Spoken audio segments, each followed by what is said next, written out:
What if one of Africa's fastest changing nations just made a move that could quietly reshape the global gold market? Not tomorrow, not years from now, but starting right now. And what if that move involved China and quietly caught Washington's attention? Burkina Faso, a country many once overlooked on the global stage, has rapidly transformed into one of Africa's top gold producers. For years, its vast mineral wealth has attracted foreign interest. But what's unfolding now feels different. This isn't just about digging deeper mines. It's about who controls the flow of gold, who finances the extraction, who refines it, and ultimately, who benefits. Sources indicate that a new phase of strategic cooperation between China and Burkina Faso may be taking shape. Infrastructure support, technical partnerships, long-term agreements, the kind of arrangements that don't just move commodities, they shift influence. Gold is more than a metal, it's a hedge against inflation, a shield during global uncertainty, a silent backbone of financial systems.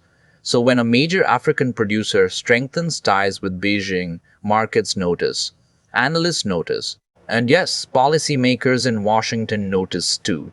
Because in today's world, gold isn't just about jewelry or reserves. It's about leverage. It's about alliances. It's about the balance of power. And Burkina Faso may have just positioned itself at the center of something much bigger than anyone expected. Most people don't realize this. Burkina Faso is not just another small nation in West Africa. It is one of Africa's largest gold producers. Year after year, tons of gold leave its soil, flowing into global markets, central bank reserves, and international supply chains. In fact, gold makes up the overwhelming majority of the country's export revenue. Think about that for a moment. This isn't just one sector of the economy. This is the economy. Gold funds government operations. Gold stabilizes the national currency. Gold shapes foreign policy decisions. Without gold, the economic foundation weakens. With gold, a nation gains options. That's why this matters so much. Because gold in today's uncertain global climate is more than a shiny commodity.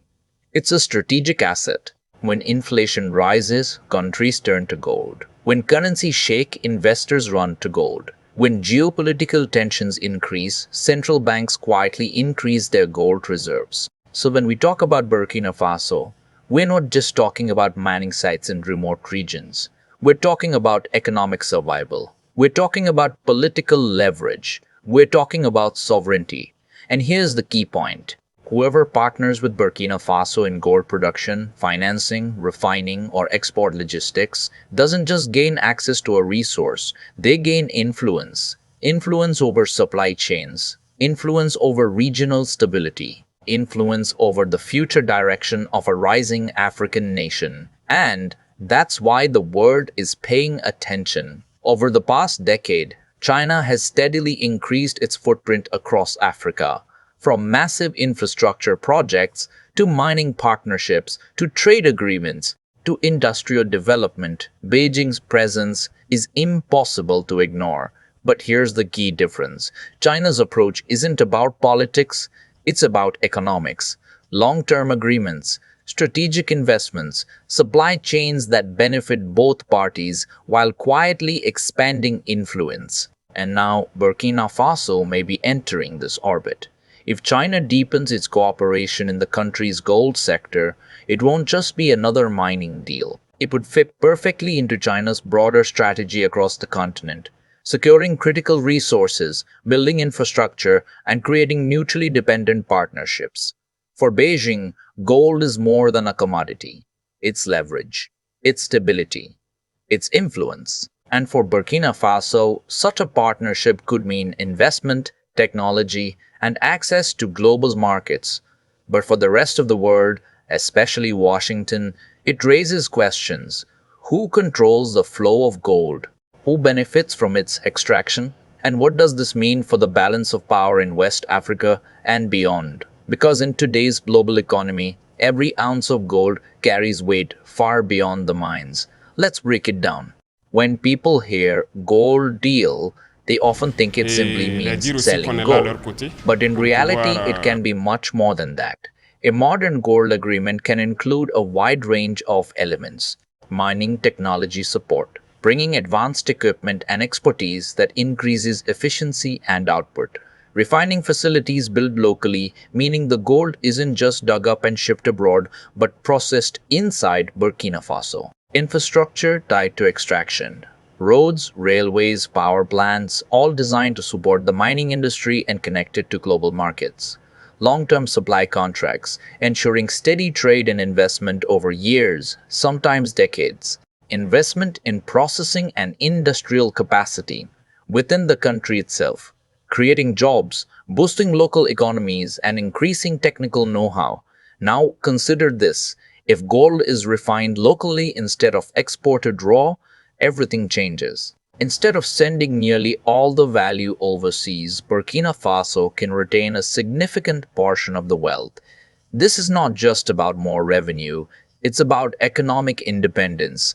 It's about sovereignty over a critical resource. It's about reshaping the way the country participates in the global economy. In short, a gold deal like this isn't simply transactional. It has the potential to transform Burkina Faso's economy from a raw resource exporter into a hub of refined production, a shift that could redefine its role in Africa and capture the attention of major powers watching closely. Every ounce of locally processed gold strengthens Burkina Faso's influence, stability, and long-term prospects.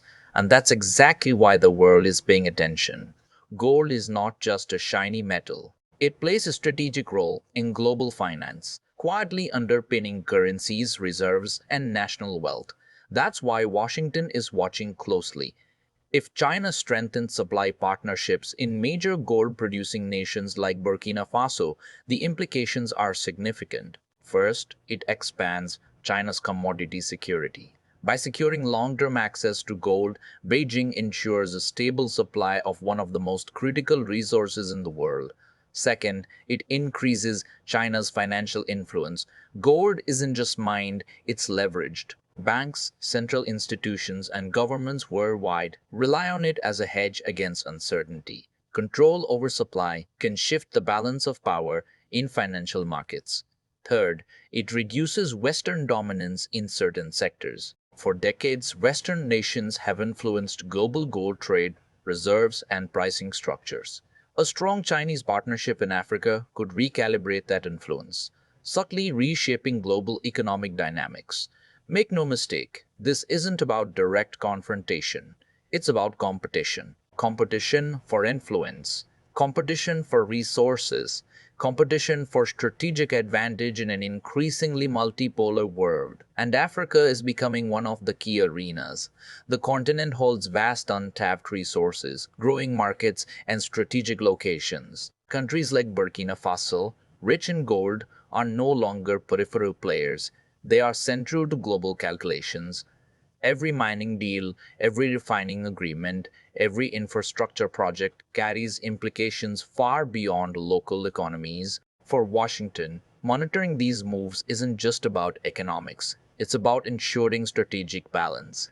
It's about understanding how partnerships in Africa today could shape financial and geopolitical realities tomorrow. And in that context, Burkina Faso's gold deals are far more than a local story. They're a signal to the world that the stakes in Africa are higher than ever.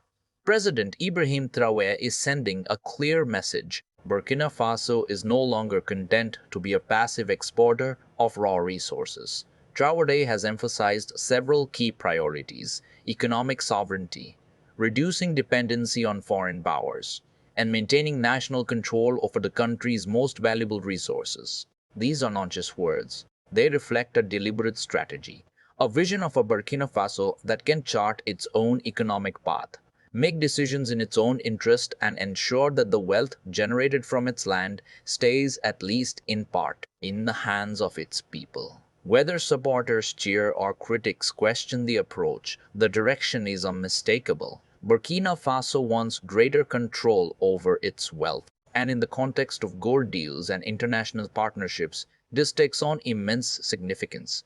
If agreements with foreign partners, whether China, Europe, or elsewhere, are structured to prioritize domestic processing, infrastructure, and industrial development rather than simply exporting raw materials, the country could be positioning itself for a profound economic shift. This isn't just about immediate revenue, it's about long-term strategy. It's about turning natural resources into sustainable economic power. It's about redefining the balance between local benefit and foreign involvement. In other words, Burkina Faso isn't just signing agreements, it may be recalibrating its entire economic approach for decades to come. A move that could ripple through West Africa, influence global markets, and attract the attention of powers far beyond its borders.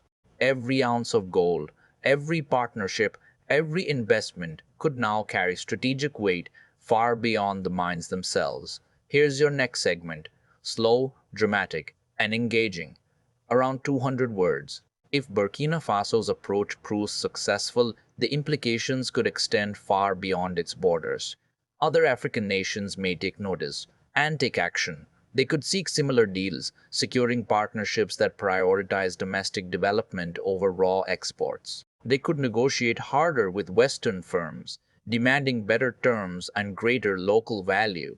They could diversify their global partnerships, balancing influence between multiple powers rather than relying on a single partner. This is about more than economics. It's about bargaining power. Every nation that gains leverage over its own resources strengthens its position in regional and global negotiations. Every deal that keeps value inside the country reshapes how commodities move around the world. Global commodity politics could quietly evolve, not overnight, not with dramatic headlines, but gradually, deal by deal, partnership by partnership, country by country. A new pattern may emerge. African nations asserting control, demanding fair value, and strategically aligning with partners who respect their sovereignty. And in that slow shift, the balance of influencing global markets from gold to other key resources could look very different in the years ahead. Burkina Faso may be just the beginning, and the world is watching because the next wave of strategic moves is already on the horizon. Of course, no story about gold, strategy, and international partnerships is complete without asking the tough questions. What are the exact terms of the agreement? Details matter. The specifics of financing, infrastructure commitments, supply contracts, and local investment determine who truly benefits and who may face unforeseen obligations. Who benefits most in the long term? Is it the people of Burkina Faso gaining jobs, technology, and a stronger economy? Or do foreign partners capture the lion's share of the value, leaving only a fraction for the local population? How transparent are the contracts? Without clear, publicly accountable agreements, even well-intentioned deals can become sources of corruption, mismanagement, or political friction. Citizens, analysts, and global observers all need insight into the structure of these partnerships and what risks exist for national debt or dependency. Even strategic collaborations can carry hidden costs.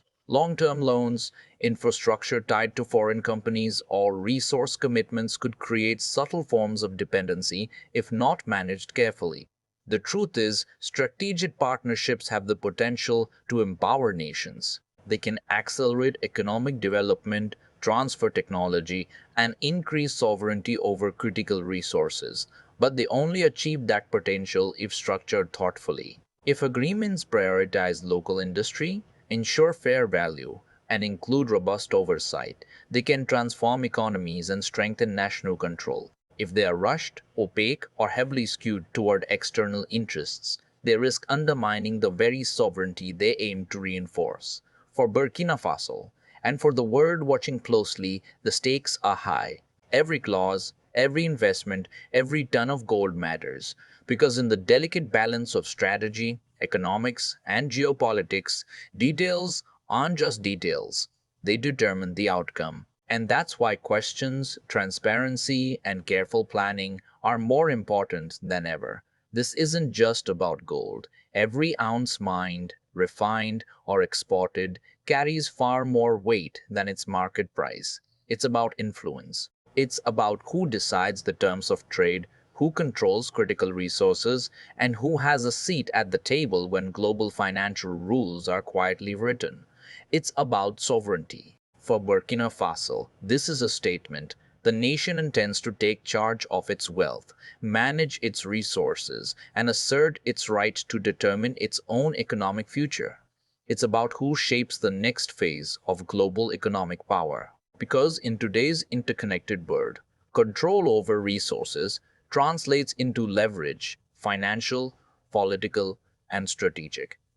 A country that successfully retains value from its resources can strengthen its economy, expand its influence regionally, and redefine its relationships with global powers. And as Burkina Faso repositions itself on the global stage, this is precisely what is happening. Foreign investors, regional neighbors, and world capitals are all paying attention, not because of dramatic headlines, but because subtle shifts today can have lasting consequences tomorrow. The agreements signed, the infrastructure built, and the partnerships formed now could influence the flow of gold, and with it, economic influence for decades to come. The world is watching, and so is Washington, because every strategic move, every partnership, and every investment carries weight far beyond the mines themselves. Burkina Faso's gold deals are more than an economic story. They are a lens into the shifting balance of global power, a reminder that the control of resources, the management of wealth, and the pursuit of sovereignty are never just local matters.